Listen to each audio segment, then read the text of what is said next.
تو صرف یہ نہیں کہ ہم صرف مذمتوں تک محدود رہیں. اور آج کیا ہی اچھا ہوتا کہ ایک سنجیدہ کوششیں آتی, سروسز چیف کو بلائیں, بٹھائیں, 2 مہینے کی آپ پالیسیاں بناتے ہیں, رد الفساد, ضرب عضب, یہ آپریشنوں نے کیا نتیجے دیے؟ 24 سال سے قوم نفسیاتی مریض ہو گئی ہے اور ناکام ہے یہ دہشت گردی کے خلاف ہماری جنگ. کوئی کامیابی نہیں ہے. پاکستانی مر جاتے. وہ دن بنو میں جب ISI کے دفتر پہ اٹیک ہوا تو جناب علی 13 سویلین مرے, اور جناب ٹی وی پہ پٹیاں چل رہی ہے کہ جناب افواج پاکستان کو مبارکباد, کیا کامیاب, 6 دہشت گرد مرے, 13 ہم مرے, اور مبارک تقسیم ہو رہی ہے. خدا کا خوف کرو, کیا کر رہے ہیں آپ لوگ؟ یہ واقعات تو پھر بھی ہوں گے.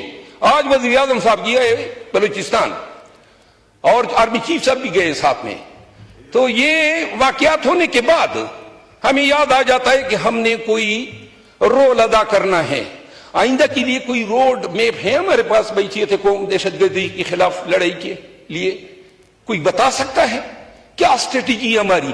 2 ماہ 3 ماہ ہماری اسٹریٹجی ہوتی ہے, پھر تبدیل ہو جاتی ہے. ایک اسٹیبلشمنٹ آتی ہے طالبان کو مارنا ہے, دوسری کہتی ہے لانا ہے, تیسری کہتی ہے چھڑانا ہے. یہ کیا ڈرامہ ہے؟ 10 سال کی کوئی پالیسی ہے ہمارے پاس؟ ایک دفعہ دہشت گردی کو نو کہہ دو, 10 سال کے لیے نو کر دو. کبھی ہمارے گڈ طالبان بن جاتے ہیں, کبھی ہمارے بیڈ طالبان بن جاتے ہیں. یہ کون سی پالیسیاں سے ہم ریاست کو چلا رہے ہیں؟ پاکستان کے عوام کو اپنے اداروں کی ان پہ در پہ ناکامیوں کی وجہ سے نفرت سی ہونے لگی ہے. ہم پاکستان کے بچوں کو اپنی ان کی زندگی کی گارنٹی دے سکتے ہیں؟ ہمارے APS کا ایک ثانیہ تو نہیں ہے. آئے دن میرا اپنا باپ شہید ہوئے ہیں دہشت گردوں کے ہاتھوں. میرے خاندان, میرے قبیلے کی 142 لاشیں میں نے اٹھائی ہے. اور یہ لوگ جو ہیں آئے دن ہمیں ٹرک کی بتی کے پیچھے لگاتے ہیں کہ دہشت گردی کے جنگ میں ہم نے ایسے تیر مارے. کوئی تیر نہیں مارے. 7 لاکھ فوج ہیں, 10,000 طالبان ہیں, پھر کیوں کامیاب نہیں ہو رہے ہیں؟ کوئی فرشتے نازل ہوں گے, دعاؤں پہ ملک کو چلا رہے ہیں. دعا کرتے ہیں پاکستان سلامت رہے. اور جنہوں نے ہتھیار اٹھائے ہوئے ہیں بلوچستان میں, وہ ان میں سے بہت سے نوجوان تو ایسے ہیں نا, وہ کہہ رہے ہیں کہ ہمیں ہمارے گمشدہ افراد کی کم از کم لاشیں یا ہڈیاں تو دیں. نہیں, ہم ایک طرف مذمت کرتے ہیں, یہ نہیں کہتے ہیں جہاں ہماری غلطیاں ہیں. تو لہذا میں وزیر دفاع صاحب سے دست عرض کرتا ہوں, اگر آپ نے دہشت گردی کی جنگ لڑنی ہے تو ان سے پوچھو جنہوں نے اس کی قیمت ادا کی ہے.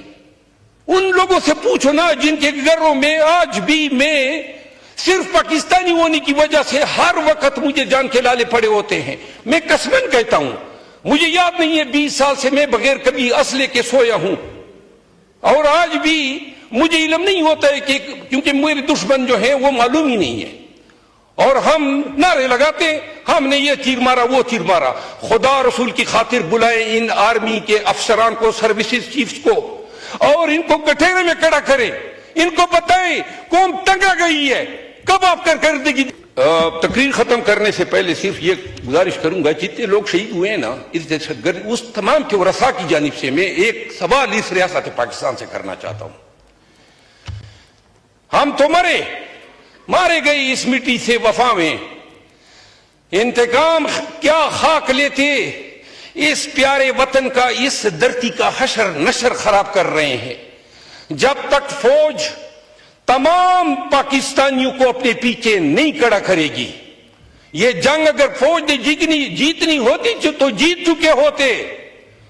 جب تک پاکستانی اس کے پیچھے کھڑے نہیں ہوں گے, اور جب تک یہ جنگ پاکستانیوں کی یہ بھی وہ بنا رہے ہیں, ایران کے تعلقات جو ہیں یہ بھی وہ بنا رہے ہیں, چائنا کے تعلقات, یہ آپ کا کام ہے. یہ اختیارات آپ نے ایکسرسائز کرنے ہیں قوم اور ملک کے مفاد میں. سارے اختیارات ایبڈیکیٹ کیے ہوئے ہیں. وہ کہتے ہیں ہم نے آپ کو وزیر بنا دیا, آپ بھی پدکتے پھرتے میں وزیر ہوں. میں آپ کا بہت مشکور. Thank you so much. پولین Balochistan.